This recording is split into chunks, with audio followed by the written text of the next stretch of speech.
ನಮಸ್ಕಾರ ವೀಕ್ಷಕರೇ, ನಮ್ಮ ಚಾನೆಲ್ಗೆ ನಿಮ್ಮೆಲ್ಲರಿಗೂ ಹೃತ್ಪೂರ್ವಕ ಸ್ವಾಗತ.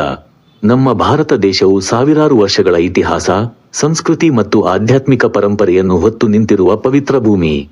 ಇಲ್ಲಿನ ಪ್ರತಿಯೊಂದು ದೇವಾಲಯವು ತನ್ನದೇ ಆದ ಇತಿಹಾಸ, ಪೌರಾಣಿಕ ಹಿನ್ನೆಲೆ, ಅದ್ಭುತ ಶಿಲ್ಪಕಲೆ ಮತ್ತು ದೈವಿಕ ಮಹಿಮೆಯನ್ನು ಒಳಗೊಂಡಿದೆ. ಇಂದಿನ ನಮ್ಮ ಯಾತ್ರೆಯಲ್ಲಿ ನಾವು ಶ್ರೀ ಗಂಡಿ ಲಕ್ಷ್ಮೀ ನರಸಿಂಹಸ್ವಾಮಿ ದೇವಾಲಯ, ಧರ್ಮಪುರ, ಸಂಡೂರು ಎಂಬ ಪವಿತ್ರ ಕ್ಷೇತ್ರಕ್ಕೆ ಭೇಟಿ ನೀಡಲಿದ್ದೇವೆ. ಈ ದೇವಾಲಯದ ಇತಿಹಾಸ ಹಾಗೂ ಇಲ್ಲಿನ ದೈವಿಕ ವೈಭವವನ್ನು ಈ ವಿಡಿಯೋದಲ್ಲಿ ತಿಳಿದುಕೊಳ್ಳೋಣ. ಹಾಗಾದರೆ ತಡ ಮಾಡದೆ ಭಕ್ತಿ ಮತ್ತು ಭಾವಪೂರ್ಣ ಮನಸ್ಸಿನಿಂದ ಈ ಪವಿತ್ರ ಕ್ಷೇತ್ರದ ದರ್ಶನವನ್ನು ಆರಂಭಿಸೋಣ. ಪ್ರಾಚೀನ ಕಾಲದಲ್ಲಿ ಮಹರ್ಷಿ ಅಗಸ್ತ್ಯರು ಈ ಗಂಡಿ ಕ್ಷೇತ್ರದಲ್ಲಿ ತಪಸ್ಸು ಮಾಡುತ್ತಿದ್ದರು. ಆ ಸಮಯದಲ್ಲಿ ಆ ಪ್ರದೇಶದಲ್ಲಿ ಭಾರೀ ತೇಜಸ್ಸು ಮತ್ತು ಉಷ್ಣತೆ ಕಾಣಿಸಿಕೊಂಡಿತು. ಇದರಿಂದ ಅಲ್ಲಿದ್ದ ಜನರು, ಪ್ರಾಣಿಗಳು ಹಾಗೂ ಅಗಸ್ತ್ಯ ಮಹರ್ಷಿಗಳ ಶಿಷ್ಯರು ಭಯಭೀತರಾದರು. ಸಮಸ್ಯೆಗೆ ಪರಿಹಾರ ಕಂಡುಕೊಳ್ಳಲು ಎಲ್ಲರೂ ಮಹರ್ಷಿ ಅಗಸ್ತ್ಯರ ಶರಣಾದರು. ತಮ್ಮ ದಿವ್ಯಜ್ಞಾನ ದೃಷ್ಟಿಯಿಂದ ಅಗಸ್ತ್ಯರು ಬೆಟ್ಟದ ಗುಹೆಯೊಂದರ ಕಡೆಗೆ ತೆರಳಿದರು.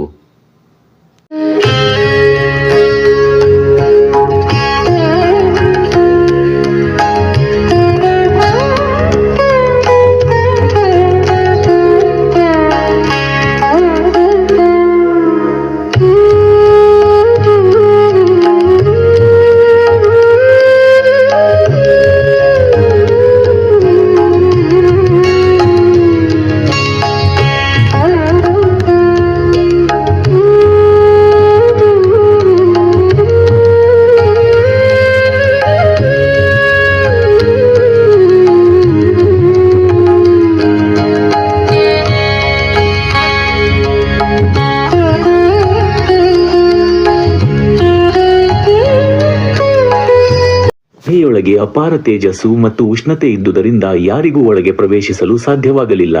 ಆಗ ಮಹರ್ಷಿ ಅಗಸ್ತ್ಯರು ಗುಹೆಯೊಳಗೆ ಪ್ರವೇಶಿಸಿ ಶ್ರೀ ಲಕ್ಷ್ಮೀ ನರಸಿಂಹಸ್ವಾಮಿಯನ್ನು ಭಕ್ತಿಯಿಂದ ಪ್ರಾರ್ಥಿಸಿದರು. ಅವರ ಭಕ್ತಿಗೆ ಮೆಚ್ಚಿದ ಶ್ರೀ ನರಸಿಂಹಸ್ವಾಮಿ ಅವರಿಗೆ ದರ್ಶನ ನೀಡಿದರು. ಭಕ್ತರ ಹಿತಾರ್ಥಕ್ಕಾಗಿ ಅಗಸ್ತ್ಯರು, ಸ್ವಾಮಿ, ಉಗ್ರ ಸ್ವರೂಪದ ಬದಲು ಶಾಂತ ಸ್ವರೂಪದಲ್ಲಿ ಭಕ್ತರಿಗೆ ದರ್ಶನ ನೀಡಬೇಕು ಎಂದು ಪ್ರಾರ್ಥಿಸಿದರು. ಆದರೆ ದೇವತೆಗಳ ಆಶಯದಂತೆ ಸ್ವಾಮಿ ಉಗ್ರ ಸ್ವರೂಪದಲ್ಲಿಯೂ ಇರಬೇಕಾಗಿತ್ತು.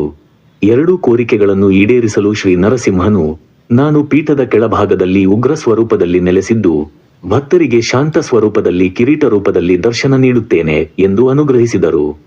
ಆದ್ದರಿಂದ ಗಂಡಿ ಕ್ಷೇತ್ರದಲ್ಲಿ ಸಾಮಾನ್ಯ ವಿಗ್ರಹದ ಬದಲು ನರಸಿಂಹನ ಮುಖವಿರುವ ದಿವ್ಯ ಕಿರೀಟವನ್ನು ಕಾಣಬಹುದು. ಸ್ವಾಮಿಯ ದರ್ಶನಕ್ಕೆ ಬರುವ ಭಕ್ತರು ಸುಮಾರು 250 ಮೆಟ್ಟಿಲುಗಳನ್ನು ಹತ್ತಿ ಬರಬೇಕಾಗುತ್ತದೆ. ಪಾಲ್ಗುಣ ಮಾಸ, ಶುಕ್ಲ ಪಕ್ಷ, ಪೌರ್ಣಮಿ ಎಂದು ಇಲ್ಲಿ ಪ್ರತಿ ವರ್ಷವೂ ಬ್ರಹ್ಮರಥೋತ್ಸವ ಬಹಳ ವಿಜೃಂಭಣೆಯಿಂದ ನಡೆಯುತ್ತದೆ. ಅಂದು ಲಕ್ಷ್ಮೀ ನರಸಿಂಹಸ್ವಾಮಿಯ ರಥವನ್ನು ಎಳೆದು ಭಕ್ತಾದಿಗಳಿಗೆ ಪಾನ್ಕ ಮತ್ತು ಕೋಸಂಬರಿಯನ್ನು ನೀಡಲಾಗುತ್ತದೆ ಮತ್ತು ವಿಶೇಷ ಭೋಜನ ವ್ಯವಸ್ಥೆ ಇರುತ್ತದೆ. ಗಂಗಾದೇವಿಯು ಸಹ ಇಲ್ಲಿ ಶ್ರೀ ನರಸಿಂಹನ ದರ್ಶನ ಪಡೆಯಲು ಬಯಸಿದಳು. ಆದರೆ ಬೆಟ್ಟದ ಕಡಿದಾದ ಪ್ರದೇಶದಿಂದಾಗಿ ಸಂಪೂರ್ಣ ರೂಪದಲ್ಲಿ ಬರಲು ಸಾಧ್ಯವಾಗಲಿಲ್ಲ. ಆಗ ಶ್ರೀ ನರಸಿಂಹನು, ನನಗೆ ಒಂದು ಕಾಣಿಕೆ ನೀಡಿ ಎಂದು ಹೇಳಿದರು. ಗಂಗಾದೇವಿಯು ತನ್ನ ಪ್ರಬಲ ಪ್ರವಾಹ ರೂಪದಲ್ಲಿ ಅಲ್ಲದೆ ಸಣ್ಣ ಜಲಧಾರೆಯ ರೂಪದಲ್ಲಿ ಅಲ್ಲಿಗೆ ಬರುವುದಾಗಿ ಅರ್ಪಿಸಿಕೊಂಡಳು. ಹೀಗೆ 2 ಸಣ್ಣ ಹೊಳೆಗಳ ರೂಪದಲ್ಲಿ ಅವಳು ಅಲ್ಲಿ ಹರಿದು ಬಂದಳು. ಗಂಗಾದೇವಿಯು ಮನಸ್ಸಿನ ಭಕ್ತಿಯಿಂದ ಪೂಜೆ ಸಲ್ಲಿಸಿದ್ದರಿಂದ ಮಹರ್ಷಿ ಅಗಸ್ತ್ಯರು ಆ ಜಲಧಾರೆಯನ್ನು ಮಾನಸ ಸರೋವರ ಎಂದು ನಾಮಕರಣ ಮಾಡಿದರು. ಇಂದಿಗೂ ದೇವಾಲಯದ ಸಮೀಪ ಆ ಜಲಧಾರೆಗಳನ್ನು ಕಾಣಬಹುದು.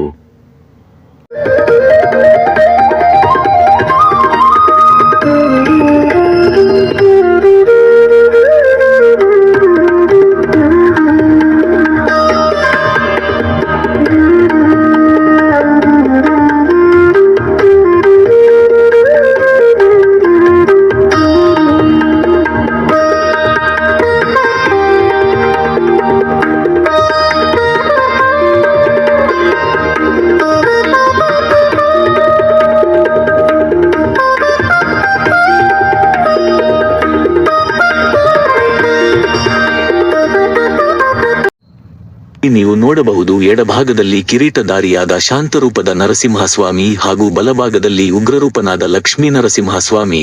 ಶ್ರೀ ಮಹಾಲಕ್ಷ್ಮಿಯ ವಿಗ್ರಹವನ್ನು ಸಮೀಪದ ಒಂದು ಸಣ್ಣ ಬಾವಿಯಿಂದ ಪಡೆದು ಪ್ರತಿಷ್ಠಾಪಿಸಬೇಕೆಂದು ಶ್ರೀ ನರಸಿಂಹನು ಸೂಚಿಸಿದರು. ಆ ವಿಗ್ರಹವನ್ನು ಇಂದು ಗುಹಾ ದೇವಾಲಯದಲ್ಲಿ ಪ್ರತಿಷ್ಠಾಪಿಸಲಾಗಿದೆ.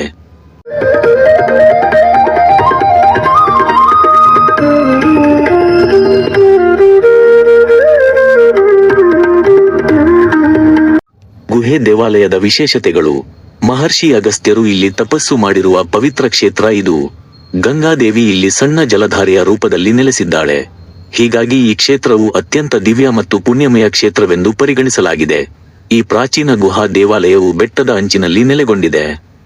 ದೇವಾಲಯ ತಲುಪಲು ಮೆಟ್ಟಿಲುಗಳನ್ನು ಏರಬೇಕು. ದೇವಾಲಯದ ಸುತ್ತಲೂ ಪ್ರದಕ್ಷಿಣೆ ಮಾಡಲು ಸುಲಭವಾಗಿ ಏರಬಹುದಾದ ಮೆಟ್ಟಿಲುಗಳ ಮೂಲಕ ಪ್ರದಕ್ಷಿಣಾ ಮಾರ್ಗವಿದೆ. ಸ್ಥಳವು ಪ್ರಸಿದ್ಧ ಮಾನಸ ಸರೋವರ ಚಲನಚಿತ್ರದ ಕೆಲವು ದೃಶ್ಯಗಳ ಚಿತ್ರೀಕರಣಕ್ಕೂ ಬಳಸಲ್ಪಟ್ಟಿತ್ತು. ಇದರೊಂದಿಗೆ ಗಂಡಿ ಶ್ರೀ ಲಕ್ಷ್ಮೀನರಸಿಂಹಸ್ವಾಮಿಯ ದಿವ್ಯಕ್ಷೇತ್ರದ ನಮ್ಮ ಪಯಣ ಇಲ್ಲಿಗೆ ಮುಕ್ತಾಯವಾಗುತ್ತದೆ. ಈ ಕ್ಷೇತ್ರದ ಮಹಿಮೆ ಮತ್ತು ಇತಿಹಾಸ ನಿಮಗೆ ಇಷ್ಟವಾಗಿದೆ ಎಂದು ಭಾವಿಸುತ್ತೇವೆ. ಶ್ರೀ ಲಕ್ಷ್ಮೀನರಸಿಂಹಸ್ವಾಮಿಯ ಕೃಪೆ ನಿಮ್ಮ ಹಾಗೂ ನಿಮ್ಮ ಕುಟುಂಬದ ಮೇಲೆ ಸದಾ ಇರಲಿ. ಈ ವಿಡಿಯೋ ಇಷ್ಟವಾದರೆ ಲೈಕ್ ಮಾಡಿ, ಹಂಚಿಕೊಳ್ಳಿ ಮತ್ತು ನಮ್ಮ ಚಾನೆಲ್ ಅನ್ನು ಸಬ್ಸ್ಕ್ರೈಬ್ ಮಾಡಿ. ಮತ್ತೊಂದು ಅಪರೂಪದ ಕ್ಷೇತ್ರದೊಂದಿಗೆ ಮತ್ತೆ ಭೇಟಿಯಾಗೋಣ. ಧನ್ಯವಾದಗಳು. ನಮಸ್ಕಾರ.